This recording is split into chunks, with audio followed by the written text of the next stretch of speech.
at the end of the day, it's patrol officers that can truly make a difference when crime is occurring. Montgomery County 911, what's the address of the emergency? Welcome to another episode of Voices of Service, and today we're going to talk a little bit about attrition within our department. So Chief, as the head of the Management Services Bureau, you kind of touch on everything within our department. There's a lot of things. We have technology, we have reporting, but the biggest things as far as attrition are personnel, which hires folks, and our training academy. Now, before we kind of get into where our department is with attrition, can you tell our listeners a little bit, why has the topic of attrition become such a critical conversation in law enforcement throughout the nation? So it's been critical for a while, unfortunately, and there's a number of reasons, and it's a nationwide problem. It's not just here in Montgomery County. What we have seen, there's a bunch of different things. First of all, you have a robust job market, right? With a lot of very interesting jobs and also some changing conditions, right? Since COVID happened, we now have this thing called telework. And what we found is our new generation of workers, and even folks that have been at it for a while, boy, they like teleworking, right? Yeah, that idea of staying home. And, you get up and you know, maybe put on a sweatshirt or maybe a business shirt and a tie. And what did they say? From up here is business, and down here pajama pants and slippers. Yeah, pajama pants. But look, the attraction of not sitting in traffic and commuting. So you've got opportunities there. You've got new jobs that didn't exist 10 years ago. And then you combine that with a whole national narrative around policing. So following the murder of George Floyd, there's a national narrative about policing being bad. And by no means is it everyone, but that's saying that. But it did play a part in people that were in college and thinking about what they want to do with their profession. And so what we saw was people move away from applying. You know, I've talked about this before. When I was hired a few years ago, 4,000 people would apply for 60 jobs, right? Our last class, we had about 400 people apply for as many positions as we could possibly put in the academy. So right now, it continues to be a problem, although I'm hopeful. I think all of us as law enforcement leaders are seeing a slight change in the direction of the attrition problem. Now, where in terms of the national standard, where are we in terms of our attrition as a department? So each department is different, and Montgomery County Police has always been a lean department to begin with. So we have 1,282 authorized sworn police officer positions. And right now, this week, we're down 172. And it's a range that we go through because our academy takes 7 months to get through between the different requirements that we have before you're able to go out on the road in our field training program. So we just had an academy class graduate. So now our number's down to 172. But over the next 6 months, it's going to go back up gradually, and it's going to range from between being 180 down and being 220 down. Projected, because we make projections on what we expect to happen. Retirement, et cetera. Retirements, you know, right now we know that we're going to lose people through the drop program, which you enter the drop program, and you know 3 years from entering, you exit and you're gone, you're retired. Yeah. It's great for predicting how many people we need to replace, and in this circumstance with attrition the way it is, it helps us to predict a little bit more. Now, knowing that we are down right now 172, at what point do we say this is a critical issue, or are we already there at that critical point? We're already beyond it being a critical issue. It's been a critical issue for a year. That's the way we've been treating it, and that's the way that Chief Jones, myself, and the other assistant chiefs see it.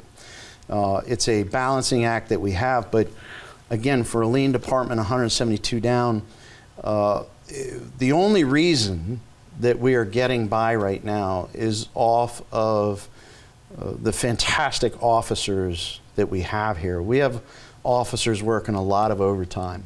Yeah. to fill these vacant positions in patrol, and they sacrifice a lot. They don't have the weekends that people in other jobs have.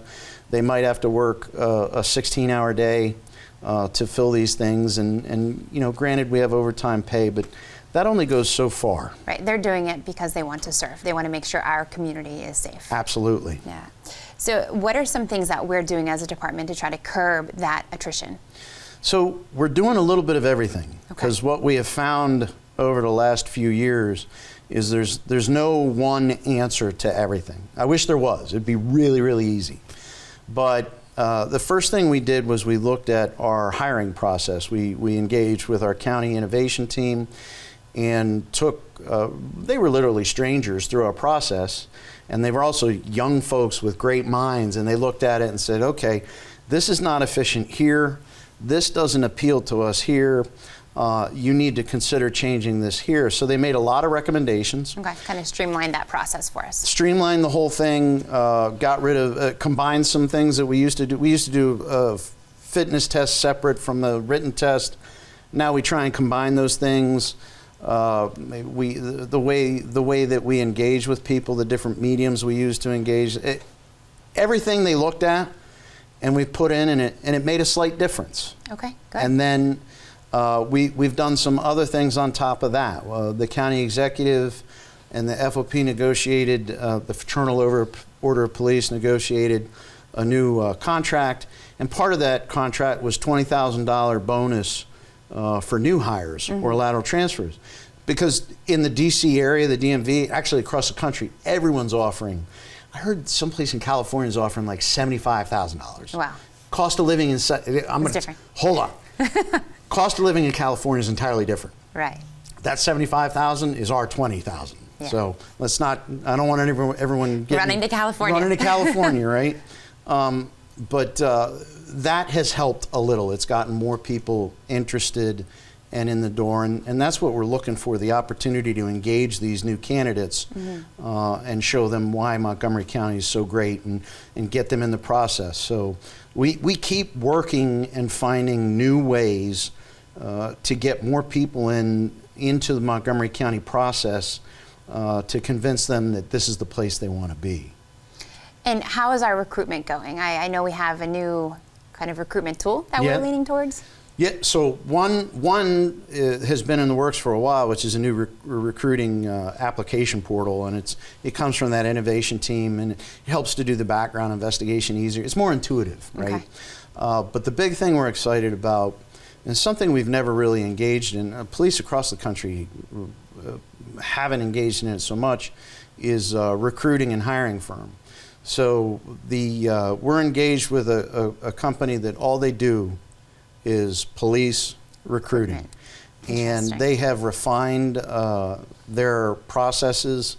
They're able to give us analytics about, like, if you go and do a recruiting session somewhere, they'll be able to show that what impact you had based on internet analytics and searching for Montgomery County Police. And there's a lot more that goes into it. And actually the big thing I'm excited about is them coming and meeting with our officers and telling us, helping us tell other people our story. Our story. Awesome. Why Montgomery County Police for your career. So I'm excited about that, and there's some other things that they're going to do, and that's really the next thing on the horizon for us. Interesting. Now, the last time we got together and we spoke about attrition, we talked about the changes that we had in Gaithersburg and in Rockville. Yes. Are we able to see, has there been any, how has it limited or lessened the calls for service in those areas, or is it too early to tell? It's too early to tell. Okay. It hasn't lessened the calls for service. Obviously, our partners with Rockville City and Gaithersburg, they're taking up more of the calls for service. Okay. All right. So Montgomery County Police are still there. We have sector backups, and we're assisting, and on any critical call, we will assist and go to it. But we're handing more of the primary services over to them. It's too early to tell. We're gonna keep looking at response times. We're gonna keep looking at call volume and seeing what's occurring there, because we certainly want, even with tax duplication and things like that, we want to make sure that the residents in those areas get the same service that other Montgomery County residents are getting. Absolutely. Absolutely. So, question for you. What do you think sets our department aside from everybody else? Hands down, it's the people, the officers, and the professional staff. Yeah. I go back to how we're making things work right now, and it really is all about the officers and their dedication and their professionalism. And that comes from a lot of different places. It comes from our history, it comes from training, but they are really getting it done. And the attrition problem. So they're getting it done, and the attrition problem, what we're most concerned about is exhaustion hitting in. Yeah, absolutely. We've been trying this balance to meet the needs of the public. Chief Jones has been very thoughtful, and me and the other chiefs and him have meetings all the time about, all right, what are we going to do to ensure that we keep hitting our marks and keep providing the service that Montgomery County is known for. And it's a challenge, and again, thankfully, the officers are what's making a difference, the people. Mm-hmm. So. Absolutely. So before we had this conversation today, I actually spoke to my father a little bit about why he came to this department in 1994. And for him, he said there was no other department that was as well respected as Montgomery County, in this state, and it was the training. Yes. Obviously, when he hadn't been here, he didn't know the officers, but then having been here, it was a family in the training, and it just absolutely set this department aside from everybody else, which is then how I ended up being here as well. So do you have any final message that you would like to say to our listeners in regards to attrition? I'd ask that everyone be patient with what we're going through. We're going to be as forthright as we can. The reality is we're going to be down more officers before this is solved. There's things that we're going to have to do, reference calls for service, that a lower priority call, maybe you might be asked to call our telephone reporting unit or get in touch with them. We're looking at online reporting for a bunch of categories of crimes that are on a lower priority than the highest, which is obviously, assaults, robberies, crimes that are in progress, because we need our patrol officers going there. That's how you solve crimes. That's how you make people feel safe. Right. So we're going to make some adjustments there, and again, it takes a lot of analysis on what we're going to do and finding that balance. And it's not a one-time discussion. It's at this point, it's been every week. So just be patient with us, because we're going to find a way, because we have great people to do it. And it's not lost on me. You and I have talked about this before. It's not lost on me that our own officers are paying attention to our podcast, right? So there's also a message for them, is that there is a discussion going on about balance. One of the things, you talked about training. People come here and they get fantastic training, and then they want to go to a specialized position. And we have terrific investigators everywhere in the department. And one of the things, it's easy enough that you might see in another agency that the command staff say, you're going back to patrol, because we have to answer the calls there. And Chief Jones and the other assistant chiefs, we've talked through these issues.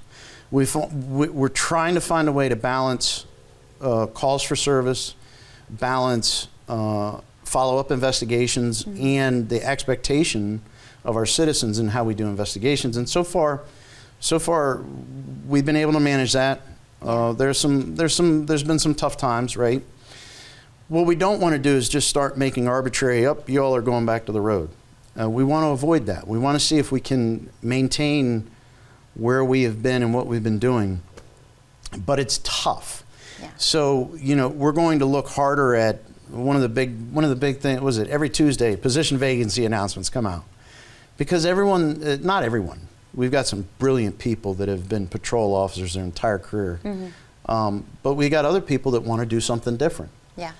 And so they get excited when they see a position vacancy. I want to be a detective. I want to be a canine officer. I want to be... Something they've been training for a long time. Something they've been training for. And so we're going to probably be more restrictive in filling those. We already have been, but at the end of the day, it's patrol officers that can truly make a difference when crime is occurring. And so we'll continue to look at that balance and see where we can meet everyone's needs. Mm-hmm. Our officers' needs, our community's needs, and I guess there's a lot of talk about it. There's a lot of thought that goes into it, and Chief Jones has been leading that discussion. So. Fantastic. Well, thank you for having this discussion with us. Sure. And thank you for tuning in. Hopefully you have a deeper understanding of how the impact of attrition has been on our department. We ask if there's anything that you want us to speak about, reach out to us. We care. Well, until then, stay safe, stay connected, and we'll see you next time.